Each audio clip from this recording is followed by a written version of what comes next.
угармандар жана телекөрүүчүлөр, мына бүгүн берекенин, кайрымдуулуктун, кечиримдүүлүктүн, жоомарттыктын жана арулуктун айы куттуу Орозо айынын 1-күнүндө турабыз. Марал радиосу жана 24 ТВ каналын бирге уюштурган Орозодо ой толгоо программасы назарыңыздарда. Мен Бакытбек Абдуллаев 1 ай бою сиздер менен бирге болмокчумун. Жакшы иштердин, изги иштердин жана Кудайга жакындоонун айы. Бул максатта бүгүнкү эфирдин коногу ислам укугу боюнча адис Тажидин мырза болмокчу.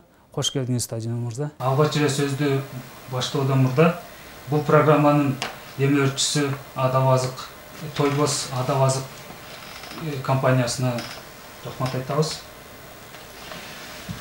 Сөздүн башында ушул Орозо деген сөз мааниси, лексикалык, терминологиялык маанисине токтолуп кетсеңиз, андан кийин Орозо кармоонун эрежелери жөнүндө сөз кылсак.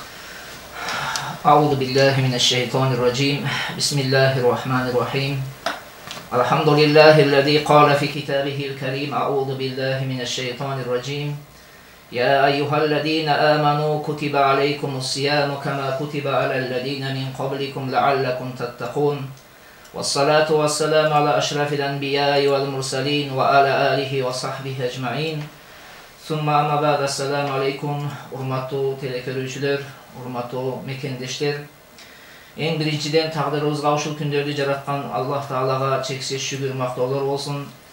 Пайгамбарыбыз саллаллаху алейхи ва салламдын хадисинде келет, кайсыл адам пенделерге шүгүр кылбаса, ал Аллах Таалага шүгүр кылбаптыр дейт. Андыктан ушул телекөрсөтүүдү, ушул радио көрсөтүүнү уюштурган агайындарыбызга дагы Аллах Таала ыраазы болсун. Аллах Таала иштерине ийгилик берсин, кандай жакшы ниет кылышкан болсо, бардык ниет тилектерине жеткен болсун. Урматтуу мекендештер, Орозо деген сөздүн бул араб тилинен саум деген сөздөн келип чыгат. Саум деген сөздү биз кыргыздар орозо деп которобуз. Саум деген сөз бул араб тилинде лексикалык жана терминологиялык мааниси бар. Колдонуудагы жана сөздүктөгү мааниси бар. Саум деген сөздүн лексикалык мааниси бул жалпысынан эле адам баласы сүйлөөдөн өзүн тыябы, бир нерсени кыймыл аракет жасоодон өзүн тыябы, жеп ичиштен өзүн тыябы, жалпысынан өзүнү бир амалдан тыюуду, токтотууну саум деп аталат. Аллах Таала бул тууралуу кереметтүү Кур'ан-ы Каримде Мариям сүрөсүндө айтат: "Инни назарту лир-рахмани саума." Албетте мен өзүмдүн жаратуучума сүйлөөдөн өзүмдү сактоону, тыюуну назыр кылдым деген бир аят бар. Ушул аятты карап көрө турган болсок, саум деген сөз ушул аятта сүйлөөдөн өзүнү тыюу, сүйлөөдөн өзүнү токтотуу деген маанини берет. Ошондой эле арабтардын сөздөрү бар. Саман нахару иза вакафа сайру шамс. Арабтар мындай деген бир макал катарында айткан сөздөрү бар. Саман нахар, күндүз токтоду дейт да. Бунун мааниси жанагы чак түштө күн токтогондо, токтоп калат го күн. Ошону сома деп коюшат экендер, токтоду деген мааниде. Ал эми Орозо деген, саум деген сөздүн терминологиялык мааниси китептерде түрдүү терминология менен айтышат. Алардын бири хуал имсак нахаран анил муфаттират бинияти мин ахлихи мин тулуил фажри ила гуруби шамс. Чыныгы таң аткандан баштап күн батканга чейин орозо тутуу ниети менен орозону бузуучу амалдардан, оозду ачуучу амалдардан тыйылууну саум деп аталат, орозо деп аталат.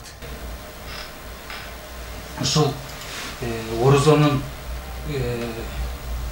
исламдын 5 шартынын бири катары, фарз катары далилдеген Курандагы аяттар болсун, хадистерден болсун, ушул жөнүндө дагы бир маалымат берип кетсеңиз.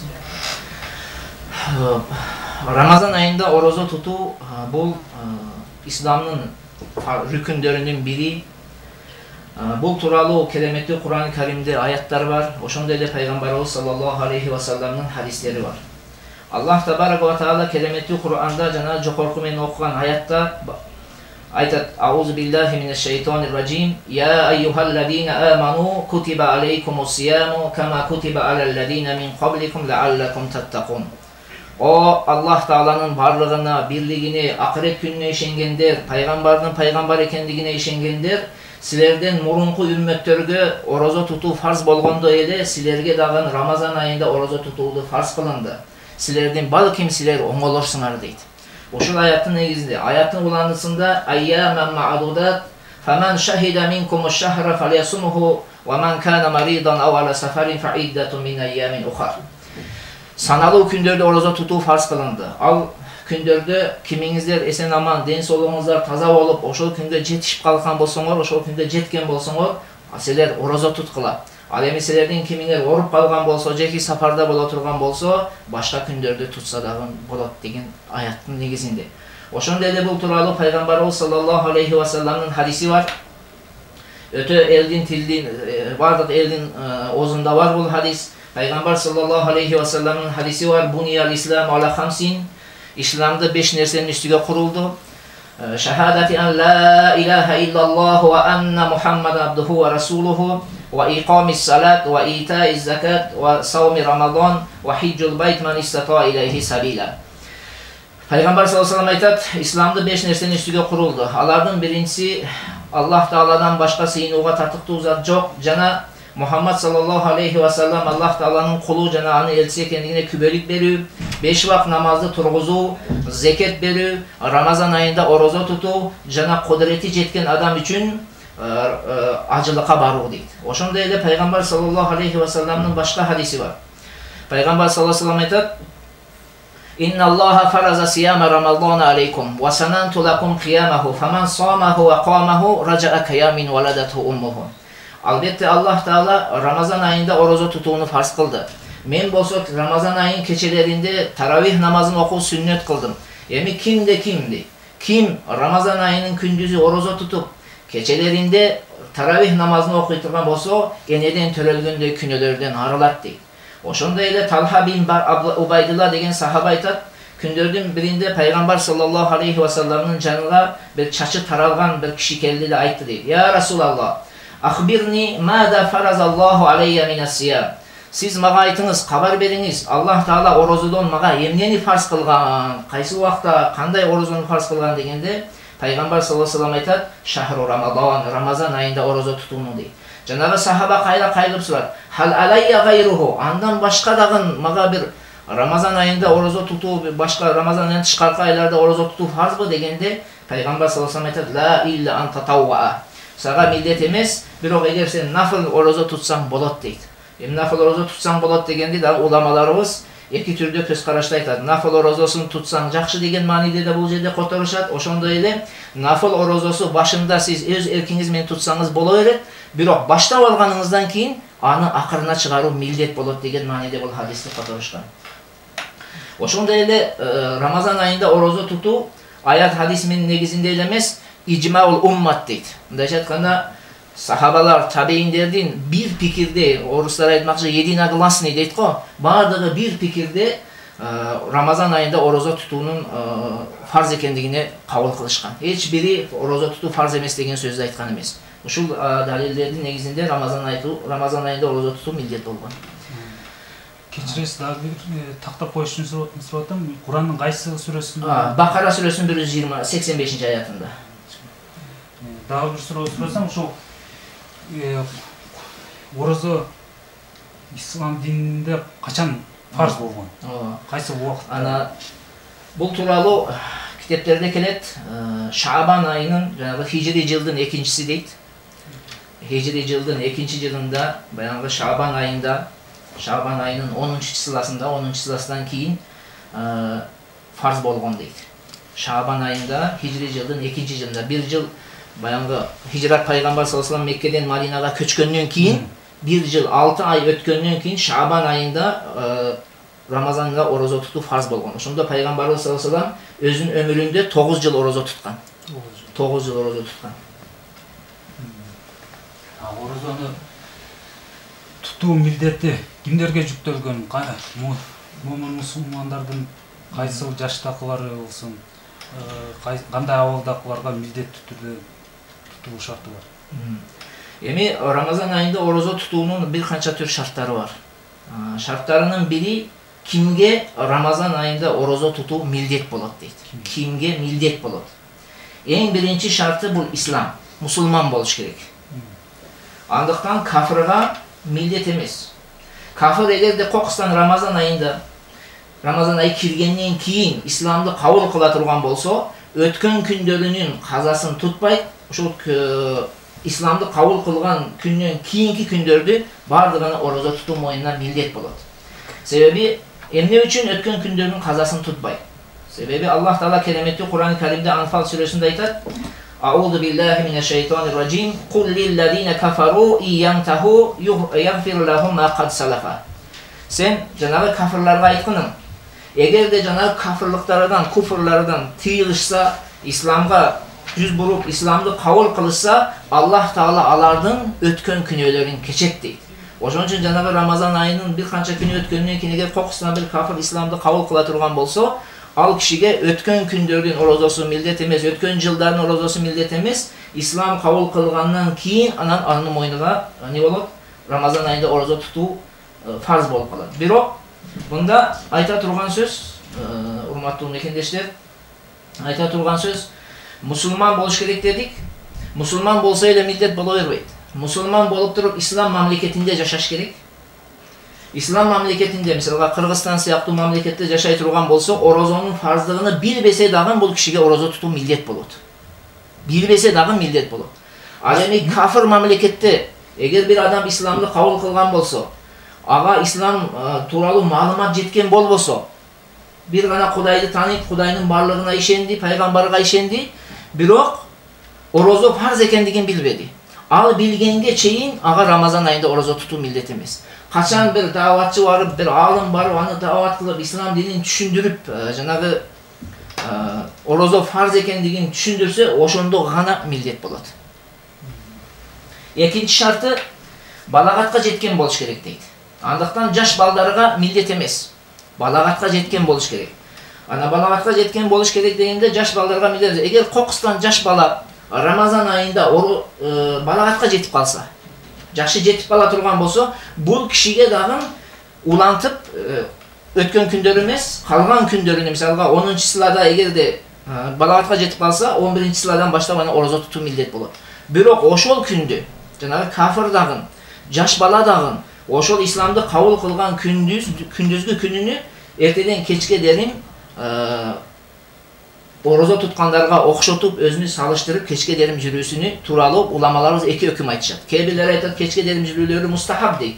Бирок башка алымдарыбыздын пикирлери боюнча, алардын эртеден кечке дерим өздөрүнү ач, орозо туткандар сыяктуу өздөрүнүн курсактарын ач алып жүрүү важип дейт. Үчүнчү шарты неме болуш керек? Акылдуу болуш керек. Акылдуу дегенде жиндиге милдет болбойт деген сөз. Жиндиге милдет болбойт. Эсиден таңып калган адамга учурда не болбойт? Милдет болбойт. Эгерде кокустан Рамазан айынын ортосунда жинди адам ушар болуп калса, эсиден таңып калган адам эсине келип калса, ана бул кишилер өткөн күндөрүнүн бирок казасын тутушат. Булар жаш бала менен кафырдан айырмаланат. Буларга милдет болот. Мисалга 10 күн тутпай, 10 күн жинди жүрдү дейли. Же айтады 29 күн жинди жүрдү. 30-күнү өзүнө келип калды. Себеп менен эми айыгып кеттиби? Ага ошол күндү 29 калган күндөрүнүн бардыгын өзүнүн жакшы болгондон кийин, айыккандан кийин орозо тутуп бериш керек. Эми буларга эмне үчүн милдет болбойт десе, себеби пайгамбарыбыз саллаллаху алейхи хадиси бар.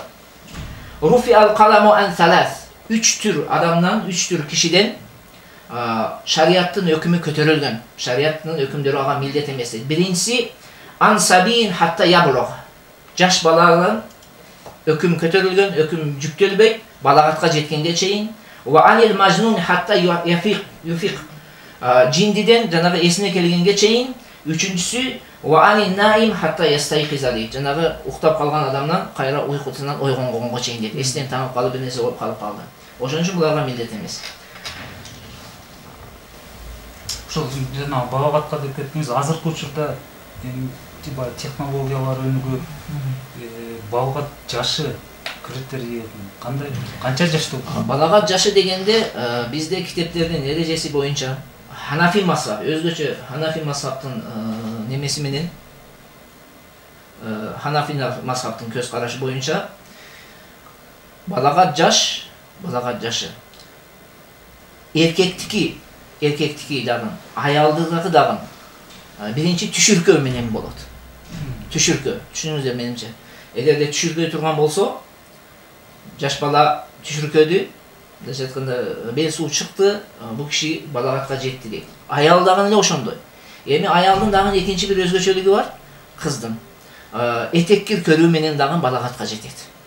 Эң алгачкысы жаш балдар 12 жашта балагатка жетиши мүмкүн. Эгерде 12 жаштан мурун мен балагатка жеттим десе кабыл кылынбайт. 12 жаштан мурун айтып калса, мисалы 10 жашар бала келип алды да мен түшүркөдүм дейт да. Аны кабыл кылынбайт. Ошондой эле 9 жаштан мурун дагы кыздыкыны кабыл кылынбайт. Мен этек кирип олумдан да мындай десе. Эң кичинекей 9 кыздыкы, баланыкы 12 болот. Эми барды бул аламаттар табылбады. 19 жашында кыз этек кирип көрбөдү, 10-унда көрбөдү, 11-инде көрбөдү. Же бала болсо 12 жашында болбоду, 13-үндө болбоду, 15 жашка жеткенде бул жаш менен балагатка жетти деген сөз келип чыгат. Жаш менен.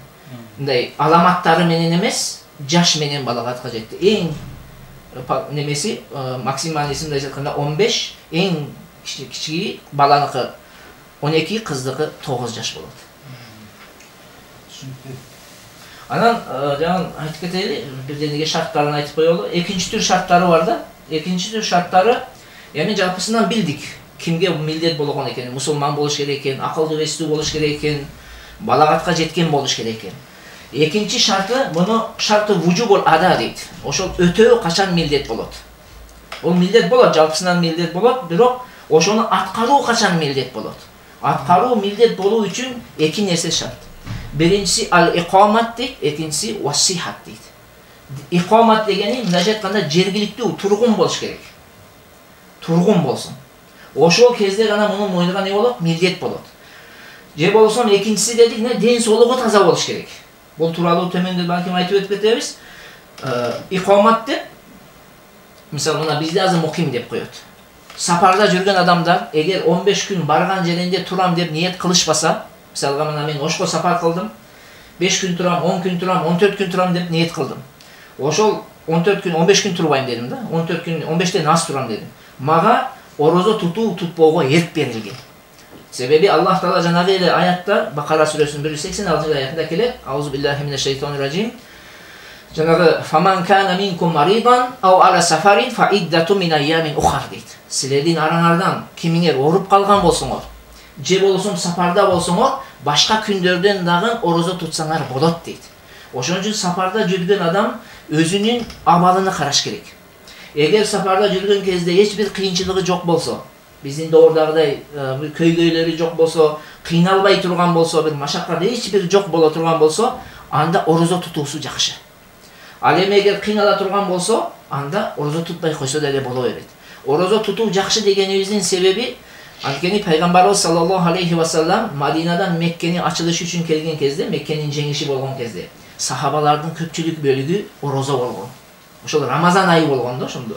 Рамазан айы болгондо ошол жерде орозо болгон сахабалар. Ушул немеден хадистен келип чыгат, орозо тутуу ва сауму сафарин ла ядуру ахаббу деп китептерде, биздин фик китептерде айтат. Сапарда орозо тутуудун эгер зыяны жок болсо, бир зыян жеткизбей турган болсо, анда тутуусу жакшы дейт. Ал эми оорулуу дегенде, бизде оорулуу дегенде жанагы ооруум көбөйүп кетет деген коркунуч болуш керек. Же айыгуум узарып кетет деген коркунуч болуш керек. Же ушул орозо тутсам мен өлүшүм мүмкүн, же бир мүчөмө катуу зыян тийиши мүмкүн деген не болуш керек? Коркунуч болуш керек. Мындай жөн эле кээ бир оорулар бар, алар үчүн эле ооздон ачып алууга болбойт. Бир адам колуну кесип алат да, же колуга бир жаракат чыкса, мен ооруп жатам, мен орозо тутпайм дейт. Ал үзүр болуп эсептелбейт. Ооруу дегенде адамга ден соолугуна зыян бере турган, мисалга көзү ооруйт. Эгерде орозо тутса кыйналат, же башы ооруп жатат, орозо тутса кыйналат, же операция болгон, же башка бир оорулар, температура болгон, башкасы да, ошол кезде гана ага орозо тутууга эле, орозду ачууга уруксат берилет. Орозо тутпай койсо болот. Бирок кийин айыккандан кийин жанагы кишилер кайра орозосун тутат. Мында бир эреже бар. Мисалга ооруп калган адам бир канча күн орозо тутпай жүрдү да. Бир канча күн орозо тутпай жүрдү. Кийин Аллах Таала шифа берди. Шифа берди.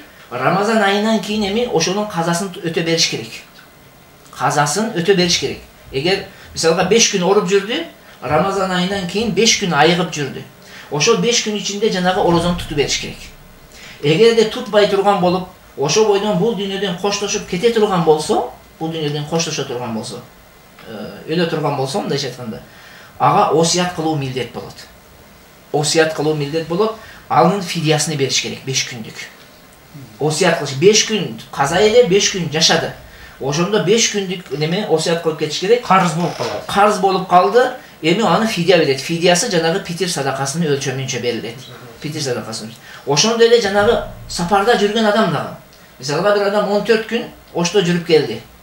Бул жака келгенден кийин Рамазан айы бүткөндөн кийин 14 күн эсен аман ден соолугу таза жүрдү. Бирок казасын аткарбады. Ошо бойдон кайтыш болуп кетти. Эми бул кишиге дагы осуят кылуу милдет болуп калат. Ошол 14 күндүк жеке 15 күндүк орозосун осуят кылып өтүп кетиш керек. Анын фидиясын бериш үчүн. Фидиясы жанагы айткандай эле неменин өлчөмүнчө, питир садакасынын өлчөмүнчө. Бийил эми муфтият буюрса канча экендигин өздөрү эсептеп чыгарышат, ошого жараша берилиш керек. Ошондой эле мында дагы түшүнүктүү да менимче, жанагы икомат дегенде жергиликтүү адам тургун болуш керек, анан ден соолугу таза болуш керек. Ушундай кезде аткаруу милдет болот. Анан эгерде ушундай сапарда жүрө берсе, же болбосо ден соолугу ооруп жаткан болсо, ал кийинки күндөрдө тутса да болот эле.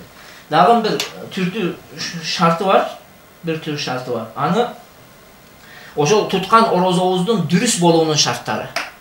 Качан биздин орозобуз дүрүс болот? Туткан орозобуз. Эң биринчи шарты бул албетте ислам, мусулман болуш керек. Албетте мусулман болуш керек. Мисалы бир адам мусулман эле, Рамазан айында орозо тутту да, кандайдыр бир динден чыгара турган сөздү айтып коюп динсиз болуп калды. Динден чыгып кетти. Бунун орозосу бузулду. Себеби жанагы шарттардын бири чыныгы таң аткандан баштап кечке дедим, жана күн батканга чейин ал мусулман абалда туруш керек. Эгерде ушул арада кандайдыр бир динден чыгара турган мамиле аткарган болсо, Кудай сактасын, бир иш кылып, бир сөздү айтып койгон болсо, анын орозосу бузулуп калат. Экинчи шарты бул аялдар үчүн этеккир менен нифастан, жана төрөгөндөн кийинки кандан кан келбей туруш керек. Эгерде Рамазан айында аял орозо тутуп жаткан болсо, кокусунан этеккир болуп калды. Же болбосо нифас жанагы орозо тутуп жатканда төрөдү. Булардын ооздору не болот? Ачылып калат. Шарт табылбай калды. Бир шарты ушул хайз менен нифастан аялдар не болуш керек? Этеккир менен нифас таза болуш керек. Яны дагы бир шарты бул ниет. Сөзсүз түрдө Рамазан айында орозо туткан адам ниет кылыш керек. Мен орозо тутамын деп. Биздин программанын демөөрчүсү Тойбос Адабаз компаниясын белгилеп кеткибиз келет. Эт, туз жана татымдар бул кадимки колбаса. Даамдуу эт, табигый азыктар. Бул жакшы колбаса. Адал шартта жасалып, Кыргызста битине төп келгени бул соонун колбаса. Эми ойлонуп көрүңүз. Эң мыктысын гана камтыган колбаса болушу мүмкүнбү? Тойбос. Сиз каалаган, сиз эңсеген даам. Тойбос. Анткени эң мыктысы.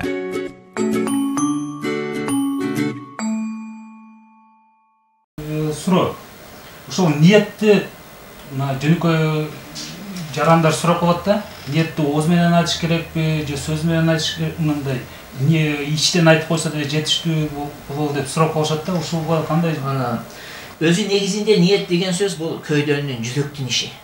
Адам баласы жүрөгүндө бекем максат кылса, мен эртеңки күнү орозо тутамын деп ошол ниет болот. Биздин алымдарыбыз китептерде айтат: "Ва суннату айяталаффаза биха". Сүннөт дегенде бул ошол ниетти тил менен айтуу сүннөт деп коет. Бул пайгамбардын сүннөтү эмес. Муну туура түшүнүш керек. Бул алымдарыбыздын сүннөтү. Жанагы тил менен жүрөк бириккен кезде максат бекем болот дегендей немеде. Ошон үчүн тил менен айтып коюу өтө жакшы амал. Ошондой эле бул ниет кылганыбызда дагы немелери бар агам. Бизде убактысы бар. Кайсыл убактан кайсыл убакка чейин ниет кылып калыш керек. Мисалга азыр биз, мен сиз азыр асыр намазынын убактында турабыз, шам намазы болду. Эртең орозо тутам десек, ошол ойдон ниет кылбай чыксак, биздин орозобуз болуп эсептелбейт.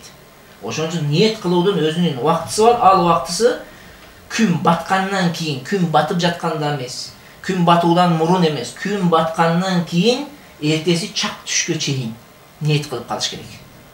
Бүгүн күн батты, шам намазынын убакыты кирди, эртеси чак түшкөн келген. Уламалардын ортосунда ушул жерде бир кичине бир айта турган сөздөр бар. Мисалы китептерибизде эки түрдө келген сүйлөмдөр. Кээ бирлер айтат, күн ооганга чейин дейт.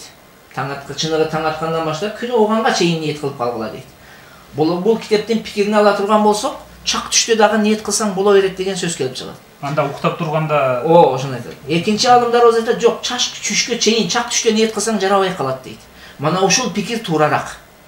Биз жанагы шам намазынан баштап, шам намазы окугандан кийин чак түшкө чейин ниет кылып калыш керек. Чак түштө ниет жарабай калат. Анан айта турган сөз бизде баягы сүннөт амалдардан бар, билесиз эми, сухур деген сөзүбүз бар.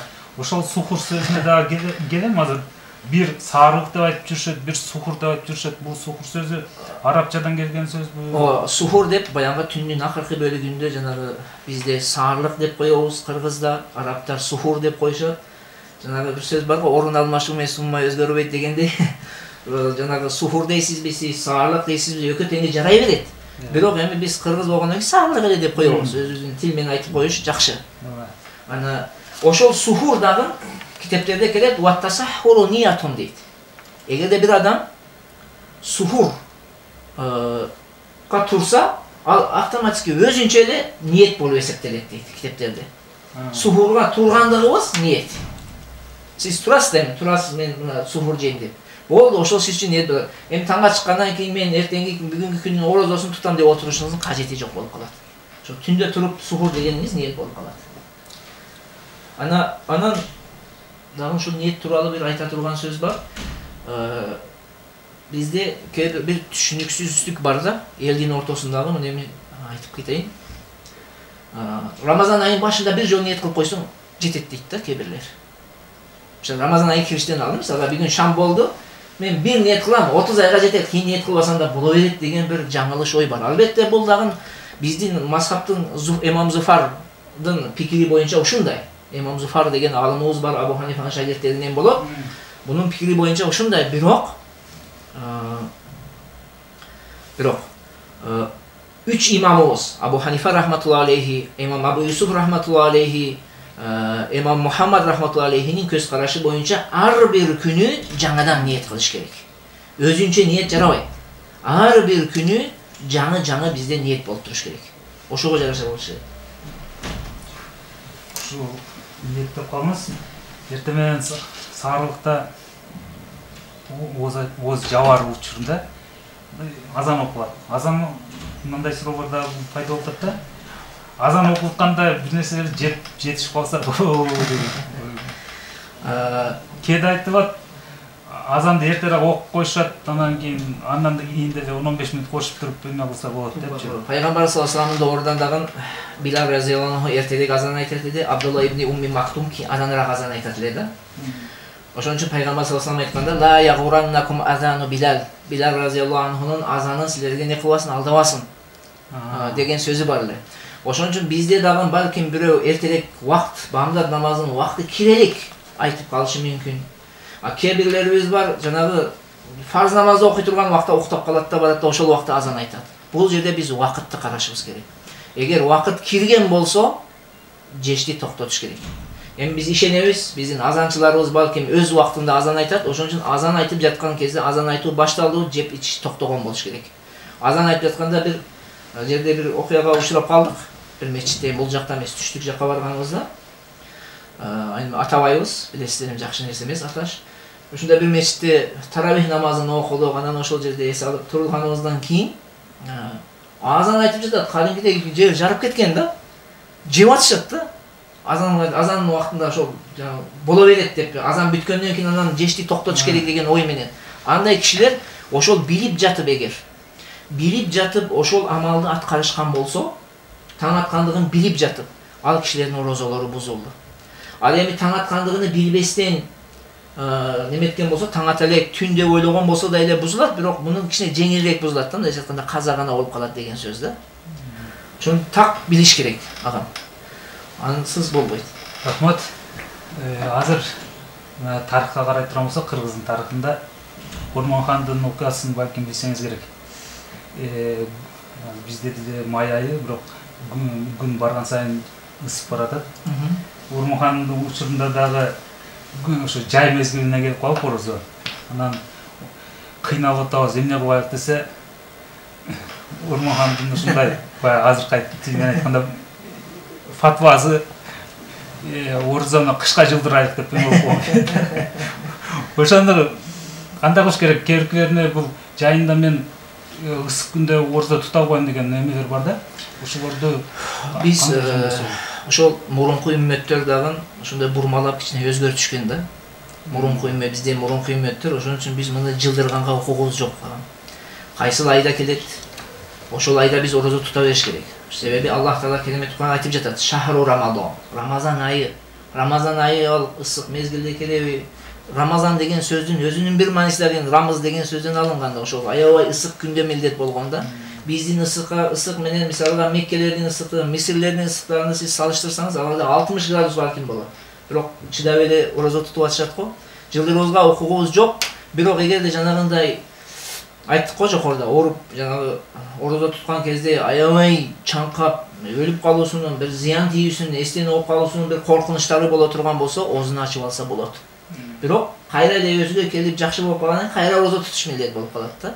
Өзүбүзчө жылдырууга укугубуз жок. Палан күнгө жылдыралы, мындай кылалы деген андай шариятта болбойт.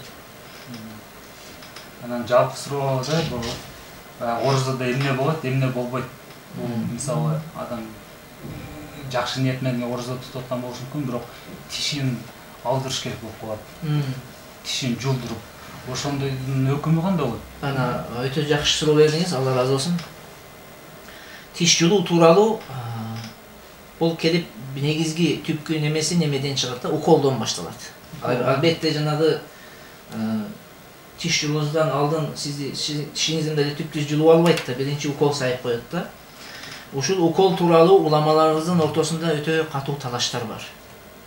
Кээ бир алымдарыбыздын көз карашы боюнча бардык түр уколдор орозону бузбайт дейт. Бардык түр, ал кандай болбосун, жанагы кыйнага береби, жанагы азык боло турган уколбу, же мындай эле обезболивающий, жанагы орууду токтото турган укол бузбайт дейт. Бирок башка алымдарыбыз айтат, бардык түрү бузат дейт. Үч пикир бар да, бардык түрү бузат деген алымдарыбыз бар. Бул Ханафи мазхабы. Ооба, өзүнүн алымдары, муасир, жаңы заман бабаларында, мурунку доорларда укол болгон эмес да билесиз. Анан үчүнчү пикир келет бул жерде. Азык боло турган уколдор бузат. Азык болбой жанагы орууду токтото турган бир андайлар териден берилет го. Териден берилгендер бузбайт дейт. Ошон үчүн китептерде эм келет, минга ирил масам дейт да, ичке кирген нерсе жанагы тери аркылуу кирген болсо бузбайт дейт. Териден башка жол менен, мисалга оозуңуздан башка жерден бир кирсе, ошондо бузат дейт да. Териден киргени бузбайт дейт. Мына ушул сөздү далил кылып, же арынын чакканын далил кылып, ана арыдагы чакканда тери аркылуу кирет да. Ошол таасирин берет да өзү денеге адам кыздырып. Ошондо орозо бузулбайт го мына. Ошол себептен укол дагы бузбайт деген сөздү айтышат. Ошон үчүн жанагы тишке укол кылган кезде бул орууду токтото турган, орууду сезимини, адам сезимини жоготуу үчүн, жоюлтуу үчүн кылына турган укол да. Ал берилгенден кийин эгерде ошону жутуп албасаңыз, тишиңизди жулдурсаңыз жарай берет. Жутуп албаш керек. Эң негизгиси жутпаш керек да. Жутпасаңыз тишиңизди жулдура бересиз. Ушундай суроо болгондош, ошо анестезия боюнча да жооп берип кеттиңиз окшойт. Анан эндоскопия. Карынды тазалаш. Ал деле ошол эмеге кирип. Ооба. Карынга кирсе, неме аркылуу кирет, же арты жактан немелер тазалашат да. Ошол уколдор бузат. Алар бузат, алардын немеси жок. Программабыздын демөөрчүсү Тойбоз Адабазы компаниясы. Тойбоз колбасаларын жасоо үчүн таза жаңы эт, ал эми тамшандырган даам үчүн жыттуу аралашмалар жана жаңы сарымсак колдонулат. Биз үй бүлөбүздү ойлоп жатып, дайым эң мыктыларын тандайбыз. Аз убакытта жыйынтык болуусун каалайбыз. Биз баардык нерсе бааланарына ишенип, жакындардын тандоосуна кубанып, жөнөкөй нерселерге таң кала билебиз. Тойбоз колбасалары, жөнөкөй курам, кайталангыс даам. Сурообузду уланта беребиз. Орозодо тиш жуу, оозду жапкандан кийин зубный паста менен тиш жууганга болобу деп ушул суроо көп берилет да. Жообун мындай кичине кыл сыяктуу бир этиятташ керек деп жооп алып коебуз да. Сиздин Ана оз жапкандан кийин дегенде кээ бир адамдар эрте эле оз жабат да. Бул жагына караш керек. Анан таң аткандан, чыныгы таң аткандан кийин деген сөз бар да. Эми озду жапкандан эле таң ата элек болсо кенен жуа бересиз. Зубной паста менен жуасызбы, сиз жанагы атайын сүннөт мисвак деп коебуз го. Аны менен жуасызбы, жуа бересиз. Кенен мында немеси жок. Көйгөй жок бул маселеде. Бирок таң аткандан кийин, чыныгы таң аткандан кийин мисвак колдонуу болот. Биздин мазхабта эртеден кечке дейин жанагы мисвак менен тазалап жүрө берсеңиз жарайт. Ал сүннөт, эч бир зыяны жок. Бардык алымдарыбыз китептерибизде келет. Лассиваку деп келет да, мисвак кылуу макрух эмес дейт. Ал эми жанагы зубной паста менен колдонууду уламаларыбыз макрух дешет. Мисалга доктор Салах Абул Хаж деген алымыбыз бар. Чубак устазыбыз дайыми айтып жүрбөйбү, жанагы Иорданиядагы чоң алым бар. Ошол кишинин дагы пикирлери ушундай да. Ошол кишилер дагы айтат, зубной паста колдонуу макрух болуп калат. Ошон үчүн ким тишини жуа турган болсо, бир жакшы мындайча айтканда жол көрсөтө турган болсо, же таң атканга чейин жууп алсын зубной пастасы менен, же болбосо Рамазан айында чыныгы пайгамбар көрсөткөн сүннөт болгон жанагы мисвакты колдонсун. Ошондо эч бир немеси жок. Таң атканда дегенде Чыныгы таң. Бул эмеден муфтияттын белгилеген убакыт сааттарына чейин, ошого чейин жууп калсын. Мисалы 3 тамагына жеди, жууп алсын. 3-төн 24 өткөндө оз жабат десе, ошого чейин жууп алыш керек. Андан кийин жанагы неме болуп калат да.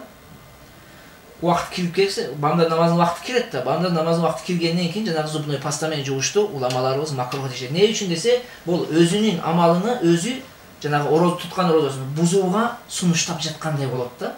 Бузууга. Ошол себептен жанагы кокустан бир нерсе жутуп алышы мүмкүн да. Или болбойт адам баласы. Кокустан жутуп аласың, бир какап бир нерсе болуп кетип бир бузуп алышыңыз мүмкүн. Ошол себептен уламалар макрух деп коюшат. Рахмат жообуңузга.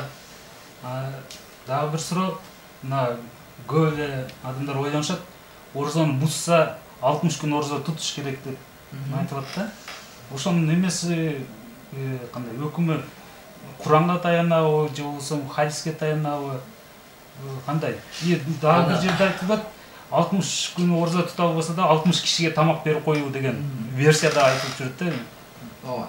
Ана биринчи бул жерде орозо бузуучулардын түрү бар. Орозону бузуучу амалдардын түрү бар. Кээ бири бар, жанагы казасын тутуудагы, кафарат дагы милдет болот. Эки жагынан. Жана кафарат дегенде сиз айткандай да. Эки жагы бар. Алар мисалга бир адам билет орозо экендигин. Атайын жеди бир нерсени. Же бир нерсени атайын не кылды, ичти. Же билет орозо, билип туруп жынстык катнашка барды мисалга. Ушул нерселерди атайын кылгандыгы үчүн орозосу бузулат да, каза дагы милдет болот, кафарат дагы милдет болот. Кафарат бул пайгамбарыбыз саллаллаху алейхи вассаламдын доорунда болгон хадистин негизинде эле келген. Бул мунун кафараты зихардын кафараты сыяктуу деп коюшат. Пайгамбардын доорунда бир киши келип айтат да, пайгамбарга келип айтат, халакту ва ахлакту дейт. Өзүм дагы кородум, башканы дагы короттум, зыянга учураттым деп жатат да. Кандай десе айтат да, мен Рамазан айында күндүз ушундай жынстык катнашка бардым дейт. Орозо идем, жынстык катнашка бардым дейт. Пайгамбар саллаллаху алейхи вассалам ошондой айтат. Анда сен бир кул азат кылгын дейт. Бир кул азат кылгын десе, кулум жок дейт. Анда кулуң жок боло турган болсо, анда 60 күн уда-уда орозо тут дейт. Уда-уда тутуш керек. Ушул хадистин негизинде уда-уда тутуш керек. Эгерде 59 күн орозо тутуп туруп, 60-күнү жеп коюп, 61-күн тутсаңыз жарабай калат. Кайда счётчиктин колго түшөт, кайда башташыңыз керек болуп калат. 60 күн уда-уда. Жанагы киши айтат, жанагы сахаба айтат да. Мен ушул орозо туткандыктан ошол нерсеге барып калдым дейт. Буга дагы менин күчүм жетпейт дейт да. Чыдабай кетип орозодо анан берилип кетип анан кошулуп алдым дейт да. Эми 60 күнгө бир күнгө 5-6 күнгө чыдабаган 60 күнгө кандай чыдайм дейт. Анда пайгамбар саллаллаху алейхи вассалам айтат, анда тамак берген 60 кишиге дейт. 60 кишиге тамак бергенде дегенде жана питир садакасын өлчөмүнчө. Питир садакасын өлчөмүнчө мисалга 30 сом боло турган болсо, эми будайлыкка ошондо 1800 сом берип коесуз да. Андай. Эми ушул хадистин негизинде келип чыккан маселе бул. Эң биринчи кул азат кылыш керек. Бизде Кудайга шүгүр эми кулдук доор жок. Экинчиси 60 күн тутуш керек. Эгерде 60 күн тутууга күчү жетпеген жерде гана анан тамак берүүгө өтүш керек. Эгер 60 күн орозо тутууга күчү жете турган адам болсо тамак бербейт. Бул качан экен? Эгерде атайын билип туруп азык боло турган нерсени же дары боло турган нерсени ичип койсо же жеп койсо, ошондой эле жыныстык катнашка барса, ошондо каза жана кафарат милдет болуп калат. Башка учурларда каза кафарат андагы өзүнүн экинчи түрү бар дедик го, жана каза гана милдет болот дедик го. Каза гана милдет боло турган дегенде, мисалга бир адам мына дарат алдыңыз сиз. Же мен дарат алдым. Дарат алган кезде орозо экендигибиз эсибизде. Бирок оозубузга суу алган кезде кокустан иче турган этибиз жок. Оозубузга суу алганда кокустан суу кирип кетти. Же мурдубузга суу алганда кокустан тартылып кетип, жанагы дымакка жетип калды. Ошондой мезгилде же болбосо сухур жеп атып, сухурду түн деп ойлоп жеди да. Түн алы, таң ата элек деп жеди, чыкса таң атып калыптыр. Ошондо дагы каза гана милдет болот. Же болсо жанагы клизма кылса, арткы түтүк менен тазалашат го, ошондой кылса, же мурдуна дары тамызса, же кулагына май тамызса, же болбосо атайын өзүнү жанагы оозду толтуруп көп кустурса, ушул сүрөттөрдө каза гана милдет болот. Неме милдет болбойт, кафарат болбой калат. Кафарат милдет болбой калат. Бирок эгерде жанагы кусу өзү келсе, атайын кусса дедик го, атайын өзүнү кустурса милдет да каза. Эгерде өзү келип кала турган болсо, же унутуп калып кокустан жанагы ооз ачылып кетсе, бир нерсе жеп ала турган болсо, же күндүз уктап жатып эхтилам болуп түшүркөп ооз ачылып кала турган болсо, ооз ачылбайт да эхтилам болсо. Бир адам жаш жигит мисалга орозо тутуу ниети менен орозо тутту, күндүз чак түштө мисалы бир аз эс алып уктайын дегенде түшүркөп калды. Орозосу ачылбайт, улантып кете берет. Же болбосо бир чаң, бир түтүн, бир чымын деген нерсе оозуңузга кирип кетсе, орозо бузулбайт. Эгерде бирок түтүн дегенде дагы кээ бирлер ойлоп калышат экен да. Түтүн десе сигарет боло берет экен дегенде ойго келет экен. Китептеги жанагы түтүн бузбайт деген сөз бар да. Бул жерде жанагы айласыз болгондуктан, мисалга жанагы тандырда иштеген жана башка жерде, мисалы үйдө апаларыбыз, эжеке карындаштарыбыз от жагып билишет да. Ошолор үчүн анан бизге окшогондор барып атайын түтүндү тартсак, анда орозо бузулуп калат. Же болсо жанагы түтөтөбүз го, биз жанагы арчаны түтөтөсүң атайын. Ошондой нерселерди жыттаган кезде орозо бузулуп калат. Сигарет тарткандарда керек болсо дагы китептерибизде айтат, сигарет чеккен адамдын орозосу дагы бузулат, кафарат дагы милдет болот деген сөз бар да. Ушундай катуу айтылат. Анда орозону атайын бузган башка, мажбур бузган башка. Кокустан бузган башка. Кокустан башка, атайлап бузган, кокустан бузган, унутуп бузган. Унутуп бузулбайт. Бузулбайт. Атайын бузсаңыз кафарат, каза кафарат. Адашып бузуп алсаңыз кокустан, орозо экен. Анда каза гана милдет болот. Бул дагы 3кө бөлүнөт да ушундай. Ажин мырза, дагы бир суроо берип атат. Бул жерде мына орозонун башталышы ай жаңырганда деп айтылат да. Ай жаңырганда, бирок ушул тажрыйбабызда көрүп келатабыз, мусулман өлкөлөр болсун, же болбосо мусулман эмес өлкөлөрдө деле орозону баштоо күнү башка болуп келип атат да. Мисалы бизде Кыргызстанда 17-майда башталды, бирок ошол эле Түркия, Катар мамлекеттеринде 16-майда башталыптыр. Ушул нерсени кандай эме кылса болот? Себеби дегенде, мурда ай жаңырганы ушул күнү жаңырышы мүмкүн деп айтылат болчу. Азыр болсо, Кудайга шүгүр, технология өнүктү, технология менен канча жылдан кийин күн тутула турган, ай тутула турган билсе болот да. Анан биздин Кыргызстанда деле жаңылбасам 10-май күнү айтты, 10-май күнгө чейин, 10-майга чейин айтышпады да муфтиятчы. Кийин анан Абибул адамдар чыгып айтты да. Ана бул тууралуу пайгамбарыбыз саллаллаху алейхи хадиси бар да. Суму ли ру'ятихи ва афтиру ли ру'ятихи деген. Силер айды көрүп орозо туткула, айды көрүп оозуңарды ачкыла дейт да. Бул милдет амал. Ошон үчүн биз менен сиздерге, негизгиси сиздерге эмес, бизге окшогон кичине неметкендерге, муфтиятка жана башка алымдарыбызга Ражаб айынан эле баштап биз айды издей башташыбыз керек. Ражаб айы качан башталды, качан бүттү, Шабан айы качан башталды. Түшүнүңүзбү? Шабан айы качан башталды? Ошондо эсептеп келебиз. Бул сиз айткан азыр шек күн деп аталат исламда. Кээ бир жерлер неме болду дейт, ай чыкты дейт, кээ бир чыкпады деп жатат. Ошондо шек күн болуп калат да, орозо тутуш керекпи, тутпаш керекпи деп. Бул шек күндү эрежеси Пайгамбар саллаллаху алейхи хадиси бар да, силер айды көрүп не кылгыла деди? Орозо туткула, айды көрүп ачкыла деди. Эми айды көрбөдүк. Айды көрбөгөндө биз жанагы Шабан айын эгер 1-сыласынан баштап эсептеп келген болсок, ошондо 29-сыла деген сөз бар да. 29-сылада биз айды издешибиз керек. Айды карашыбыз керек. Ай көрүндүбү, көрүнбөдүбү? Айды көрө албадыкпы? Пайгамбар айтат: "Акмилу иддата Шабан 30 яуман." Шабан айын 30 күн кылып койгула дейт. Айды көрө албадыкпы? Шабанды 30 кылабыз. Түшүндүңүзбү? 30 кылабыз. Ана 31-күнү биздегидей орозо тутуп кете беребиз. Ошонун негизинде келип чыккан. Айтайын дегеним ошол технологиянын маанисин түшүнбөй атабызбы же технологияны колдоно албай атабызбы? Мисалы Американын ошол NASA деген уюму 10 жылдан кийин деле айдын тутула турганын айтып коет да. Эмесин баягы күнүнү, минуталарынан беричи. Анан бизде ушул маселенин айынан деле мисалы 16-майда орозо туткандар болуп келиптир, 17 майда туткандар болуптур.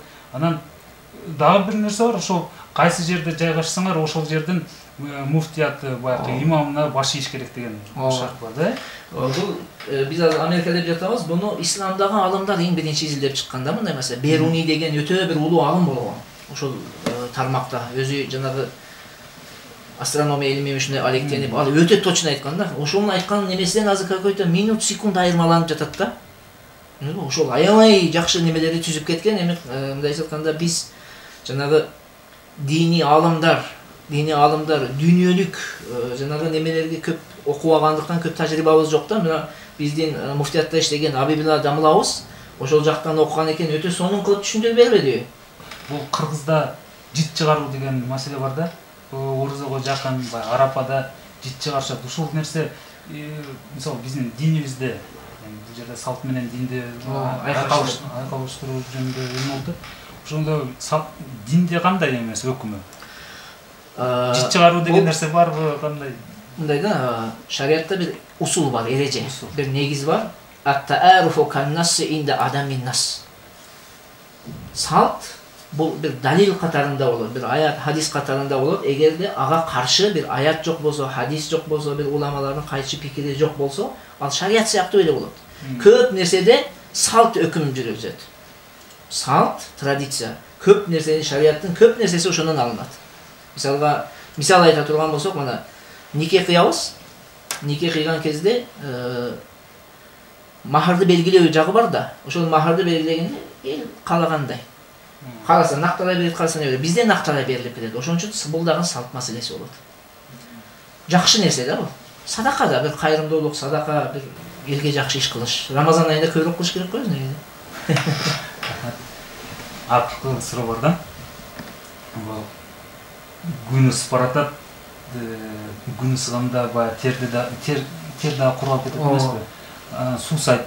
Ошону амал катары душка кирип жуунуп алышат баягы сергиш үчүн. Ушул туура элеби? Бул маселеде бул маселеде дагы уламаларыбыздын эки пикири бар. Абу Ханифа рахматуллахи алейхинин пикири бар, жана анын шагирти Абу Юсуф рахматуллахи алейхинин пикири бар. Абу Ханифа рахматуллахи алейхинин пикири боюнча бул Аллах Таала милдет кылган өкүмгө тынсыздыгын билдирип, сабырсыздыгын билдирип, чыдамсыздыгын билдирди дегендиктен макрух деп коет Абу Ханифа. Бирок Абу Юсуф рахматуллахи алейхи жуунууду рухсат берет. Мына фатва дагы чечим натыйжада Абу Юсуфтун сөзүнө берилген. Ошон үчүн орозо туткан адам жанагы аябай ысып кетип кыйналган болсо, барып жуунуу рухсат берилет. Этият кылыш керек, ошондой оозу мурдунан суу кирип кетпесин. Кымбаттуу теле-көрүүчүлөр, кымбаттуу радио угармандар, мына ошентип ооз ачар убакыты да келип калды.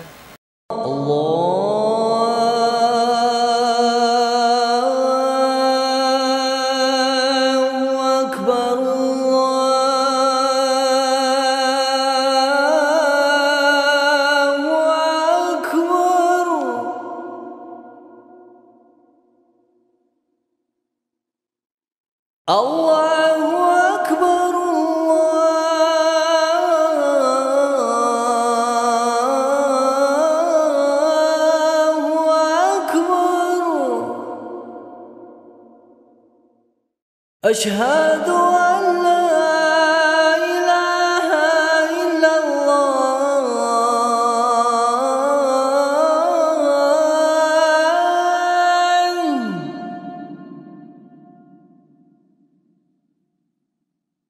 أشهد أن لا إله إلا الله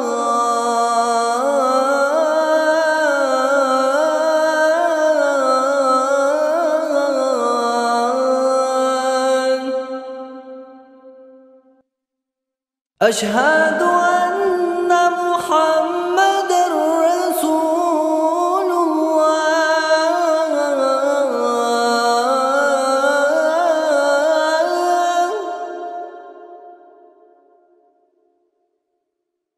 أشهد أن محمدًا رسول الله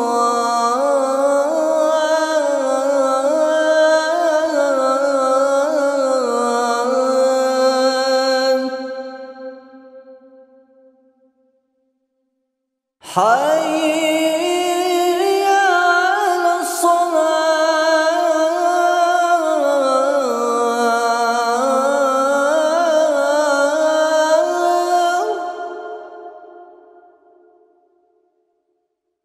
حي على الصلاة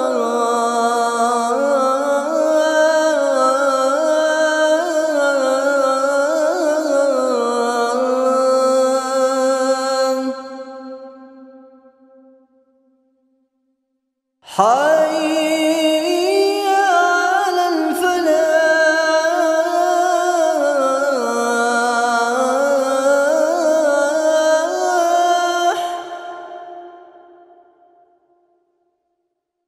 حي على الفلاح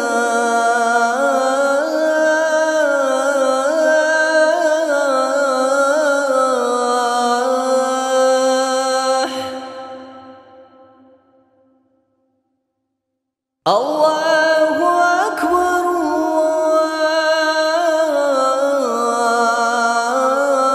الله أكبر لا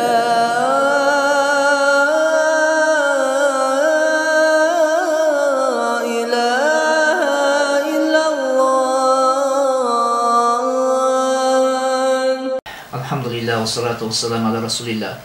O Rabbim, bardığımızı uşul esen aman Ramazan ayında orazasını tutup, keçinde taravih namazını okuğa mümkünçülük bergin. Ramazan ayı bütkönden keyin bardığımızda eneden törölgönde künelerimizden aralığığa mümkünçülük berginin o Rabbim. Uşul ıyık Ramazan ayının hurmatına elibizge, jeribizge tınçlık berginin. Orup kalan musulman bir tuğandarıga şifa berginin. Saparda жүрgöndөрдүn saparını özün jеңил kılgının. İlim alıp жүрген agayinilerimizge özün paydalı ilim berginin. Ar biribizge korko turgan jürek, kanayet kıla turgan naf, zikir kıla turgan til, jana adaldan rızkı berginin.